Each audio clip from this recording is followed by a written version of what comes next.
You know what separates the greatest of all time from the pretty good and the mediocre? It's this idea of taking a leap of faith. All right. And let's just put in place a working definition, right, for act of faith or leap of faith, I should say.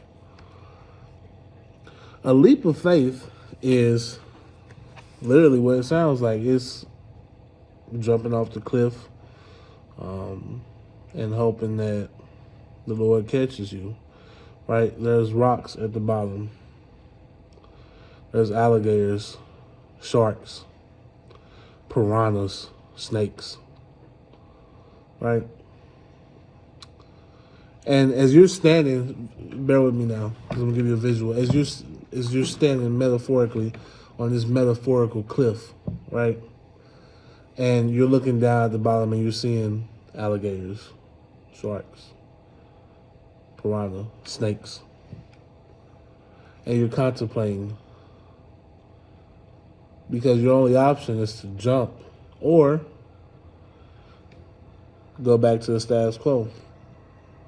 Go back to what you see every day, what you already know. Go back to what's safe and comfortable, right? You could do that, or you could jump and see what happens, right? Oftentimes, when we do this, it's an act of desperation. People usually don't take leaps of faith until they've worn out all other options, right? That was especially the case for me. A personal story, and I'm gonna keep this video short for you all right? Because Grimmett's game is not a 20-minute. Let me throw everything that I have in my mind at you. It's not that. Ideally, I want to keep this to 10 minutes. All right. So, my own experience with taking a leap of faith was a situation that happened a couple summers ago. All right. I had got to a point to where I didn't have any money. Just made a lot of poor decisions. Got out of college and made a bunch of poor decisions, right? And those poor decisions, whether it was job related or friends or family or relationships, every aspect of my life was a poor decision, almost entirely.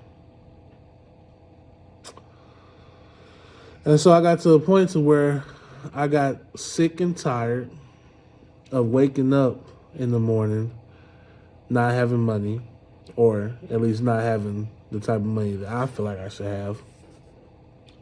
Waking up every morning feeling like I'm about to do the same thing that I did yesterday and not move forward with my life, not progress, and not being able to progress is like one of my greatest fears, right? And so I had tried to find jobs around here in the East St. Louis and St. Louis area. And I got a couple part-time jobs. I was doing substitute teaching for a while. But if you've walked that path, or even in any way similar to that path, you understand that number one, you don't want to be a substitute teacher. Substitute teachers get paid, in most districts, get paid once a month, and it's like $100 a day. It's not enough for a person to live on. Not comfortably, anyways. And so Y'all excuse me, my sinuses are a little congested. But I got tired of working those jobs. I got tired of not feeling like I was really having an impact in the world. And so I decided to apply for Teach for America. And if you've ever applied for Teach for America, or if you know someone who has applied to Teach for America, then you know that that application process is extremely rigorous. It's very, very rigorous. A very small percentage of everybody who applies to Teach for America actually gets accepted. All right. And so I applied, and that's not me trying to come off as elite. That's the truth. Ask anybody in TFA, they'll tell you the same thing. Teach for America, they'll tell you the same thing. Okay, so I applied to Teach for America, and I got accepted. And when you get accepted to Teach for America, prior to actually getting accepted, you have to list like your top 4 or top 5. I can't remember. Your top 4 or 5 places that you would relocate to once you got accepted, and wherever you chose to relocate, that's where you'll be doing your training, so on and so forth. So my first choice, of course, was St. Louis, and then Chicago, then Memphis, then Indianapolis, and then I threw a wild card in there. I think it was like Las Vegas or something like that, right? But I ended up getting placed in Memphis, and when I got my placement, I was a little upset, but I ended up going, right? Took that leap of faith. I didn't have any money. I had, I believe, $400 in my savings account. At the time, $400. I spent $300 of that on a suit. Spent $300 of that on a suit, and put the rest in my pocket. Got in my car and drove to Memphis. Okay. Now, I had never been to Memphis. I didn't know anything about it, right? That was a completely new place for me. But when I got there, it was funny because Memphis, if you ever get a chance to go, I would recommend it. Memphis is really like another St. Louis. Like, they are exactly the same in many ways. All right. And so I was super comfortable there. Kicked in, met some amazing people that I still talk to this day. Love them. But the process of uprooting myself out of a toxic situation back at home, and really just getting fed up and saying, okay, enough is enough. That's what it took, because I was at the point to where I was asking people for money.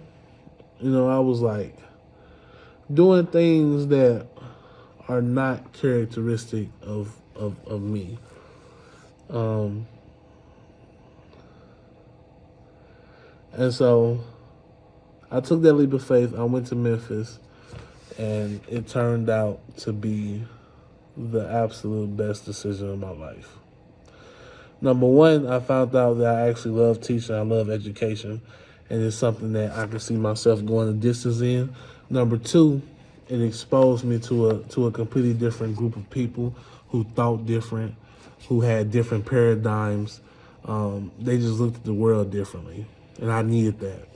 And also, for the first time in my life, I leaned only on me. I leaned only on myself. I didn't ask anybody for anything. I just did it, right? And it turned out that I went through the whole TFA process, took some tests, did not pass most of them, but my business degree kind of saved me, and I was able to do some stuff with my business degree in business education. And that pretty much put me in a situation to where I landed a job in Memphis, and got a pretty decent salary, right? So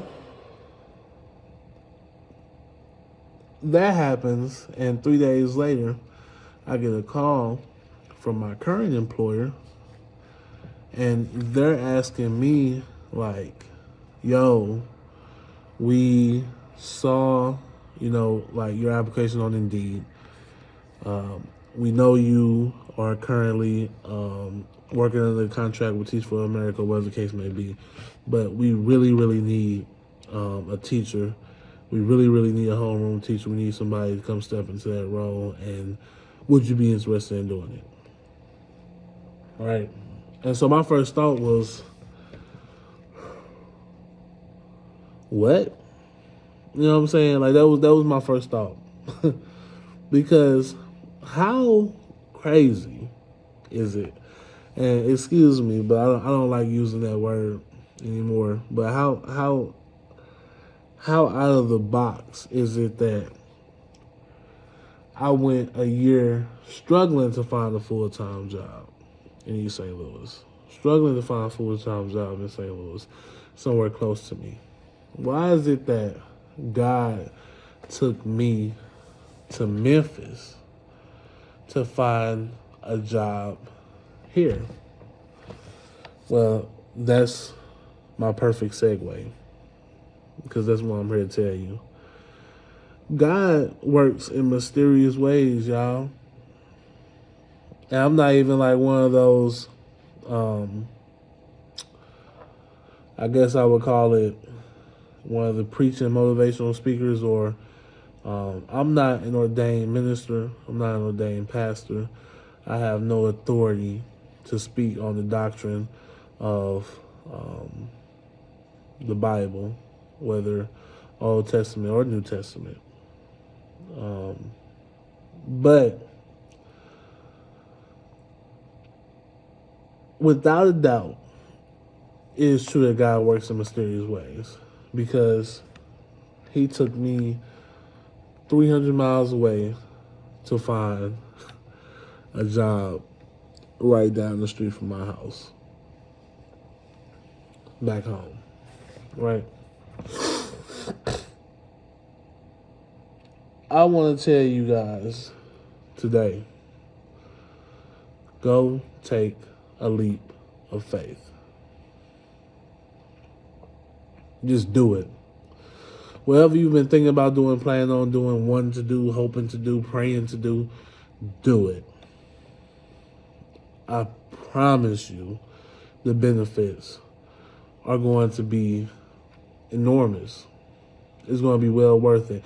And you might find yourself in the same situation that I was in, where God might take you to the East Coast, to the West Coast, down south.